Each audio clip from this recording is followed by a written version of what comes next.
There are 298 prisoners on death row in the state of Florida. This is part 27 of the series. Juan Franklin, 46 years old, 19 years on death row. Florida State Court handed down a death sentence to Franklin for killing John Horan. In accordance with court records, Juan Franklin and a companion had recently been released from jail when they robbed and killed pizza delivery man John Horan. Jerry Lawley was shot and killed in Lake County in December 2001. Franklin was charged with attempted armed robbery and first-degree murder in connection with this incident. Franklin had committed 3 violent crimes in as many weeks, with Lawley's murder constituting the third. Franklin received a 10-year prison term for robbing Clarence Martin in 1993 when he was 16 years old. John Horan, the pizza delivery worker, was ambushed by Franklin on December 18, 2001 in Leesburg. After driving Horan to a different place while he was restrained with duct tape, Franklin shot him in the back, killing him. Alice Johnson's home was forcibly invaded by Franklin and the co-defendant, 13-year-old Pamela McCoy, on December 27 or December 28.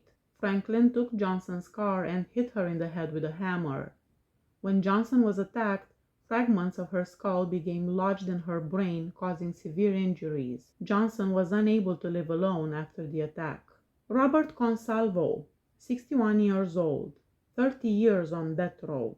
Consalvo was found guilty and given the death penalty for the murder of Lorraine Pezza on September 27, 1991. On the evening of September 21, 1991, Lorraine Pezza and her neighbor Robert Consalvo visited an ATM. Withdrawing $200, Pezza put $60 in her wallet and the remaining $140 in her glove box. After the two had gone back to Pezza's flat, she discovered she had left her $140 in the car around an hour later. She looked for her car keys but couldn't find them. Pezza used the backup key to unlock her car but found that her money was gone. When the police responded to her call, they questioned Consalvo. He denied any involvement in the keys or money being missing.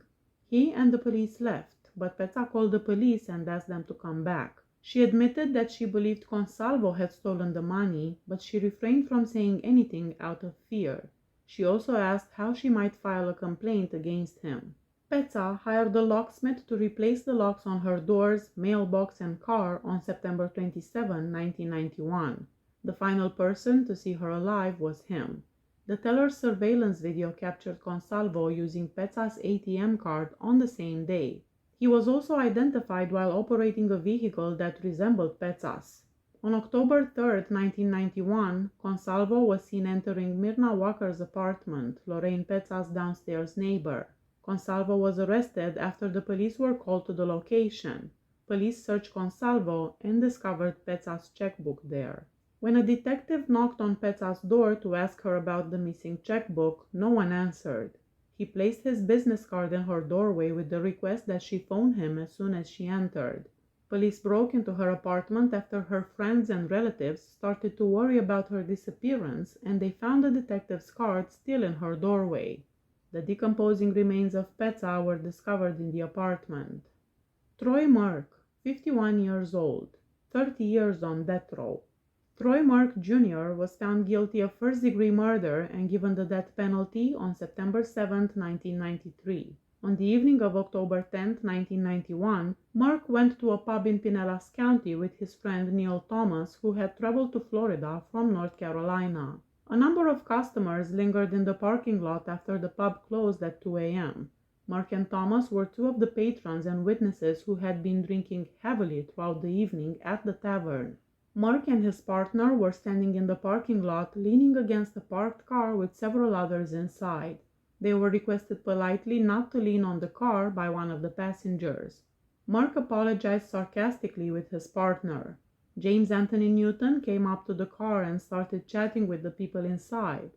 After hearing Catherine Sullivan, a passenger in the car who had been drinking and was working as an off-duty bartender at the establishment, congratulate Newton on his birthday, Merck made a sarcastic remark to him. Merck tried to start a fight when Newton urged him to mind his own business, but Newton resisted.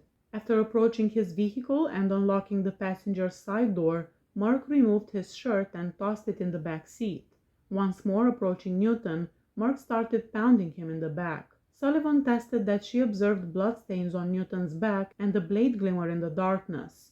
In her testimony, Sullivan claimed that she returned to the club and ordered the bouncers to dial 911. According to medical examiners, Newton died from multiple stab wounds, but the main fatal wound was to the neck. Enoch Hall, 54 years old, 13 years on death row. Hall killed a prison guard at Tomoka Correctional Institute near Daytona Beach.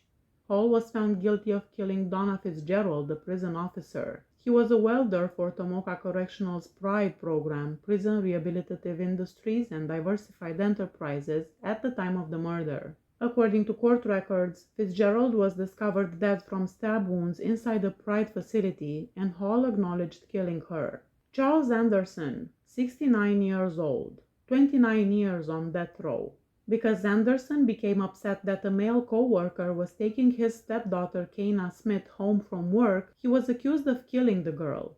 According to testimony, 19-year-old Smith was either pushed out of Anderson's car or leaped out. After that, Anderson did a U-turn and ran Smith over. In his appeal, Anderson claimed that the trial court erred by allowing evidence that he was still on probation at the time of the murder on 11 charges of attempted capital essay of Smith. Anderson's argument was rejected by the justices. In this instance, the disputed evidence wasn't excessively far-fetched or pointless. The evidence instead showed Anderson's persistent possessiveness with Kayna. A witness's evidence that Anderson frequently screened Kayna's phone calls supported this. All of this information taken together helps to explain Anderson's murderous intent, the court wrote in an unsigned ruling. Dana Williamson, 64 years old, 29 years on death row. The state of Florida handed down a death sentence to Williamson for a robbery murder. At gunpoint, he allegedly forced his way inside the house. Dana Williamson shot 2 guys and the youngster who survived after stabbing Donna Roberts to death during a home invasion. When the victim got home, Williamson was looking around the house. He seized her as she approached the bedroom and dragged her into the hallway. Williamson repeatedly stabbed Donna. She was able to dial 911 from a house closet. She reported the robbery to the police and voiced concern for the safety of her husband and son. Williamson resumed the investigation of the house before going back to Donna's bedroom and requesting a copy of Robert's signature on a piece of paper. Robert saw that Donna, his wife, had already signed the document. Williamson then fatally shot Carl, Clyde, and Robert in the head. The boy and the man lived, but Donna was discovered dead in the closet when the police came. Jermaine Foster, 50 years old, 29 years on death row. Foster was sentenced to death by the state of Florida for a robbery and double murder. According to court documents, Jermaine Foster and 2 accomplices forced 3 men and a woman to drive to a remote location where they were robbed. Jermaine Foster shot and killed 2 of the men, Anthony Clifton and Anthony Faella, and shot and injured a 3rd person. Thomas Fletcher, 56 years old, 3 years on death row. Thomas Fletcher, a prisoner at Blackwater Corrections serving a life sentence for the 1994 slaying of a man, was given the death penalty in 2019 after he strangled Kenneth Davis, another prisoner. In their cell, Fletcher choked Kenneth Jeff Davis, 33 years old, to death from behind. In order to get the death penalty, Fletcher confessed to the crime and acknowledged that he did kill Davis. Fletcher declined to submit mitigating circumstances that would have resulted in a lesser punishment, abandoned his right to a jury trial, and never objected to the death penalty. Thomas Goodinas, 49 years old, 28 years on death row. On May 23, 1994, between 8:30 and 9 p.m., Thomas Goodinas and 3 of his roommates made their way to Barbarella's in Orlando. The gang smoked Mary Jane and drank beer at their apartment before heading to the bar. Goodinas was not there when the bar closed at 3 a.m. According to testimony from one of his roommates, he was last seen at 1 a.m. On May 23, 1994, between 11 and 11:30 p.m., Rachel Smith and her fiancé came at Barbarella's. At around 2 a.m., when they left the pub, Smith proceeded to the wrong parking lot and saw a man she subsequently recognized as Goodinas watching her from behind a vehicle. Smith walked to the proper parking lot after realizing she was in the wrong one to find her car. Smith shut the doors of the car as soon as she realized she was being followed. The same man who had earlier been observing Smith attempted to enter the passenger door before attempting to break out the driver's side window while yelling, "I want to have you." The man left after Smith honked her car horn. Smith later recognized Goodinas as the assailant in a police photo lineup.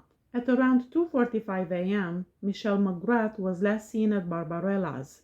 Smith first encountered Goodinas there, where she had parked her car. An employee of Pace School found McGrath's body on May 24, 1994, in an alley near the school. Her passing occurred between 3 and 5 in the morning, according to estimates. The only thing covering McGrath's bare body was a bra that was raised above her chest. Multiple brain traumas from blunt force trauma and sign of SA were present on her body. Edward James, 62 years old, 28 years on death row. For a double homicide, the state of Florida gave James a death sentence. Edward James killed an 8-year-old girl and her grandmother, according to court records. Toni Neuner, 8 years old, was subjected to SA by Edward James before her grandmother, Betty Dick, was fatally stabbed. James escaped the scene in Betty's car, and he wasn't apprehended until he was featured on America's Most Wanted. Please hit that subscribe button if you like my channel. See you next time. Bye bye.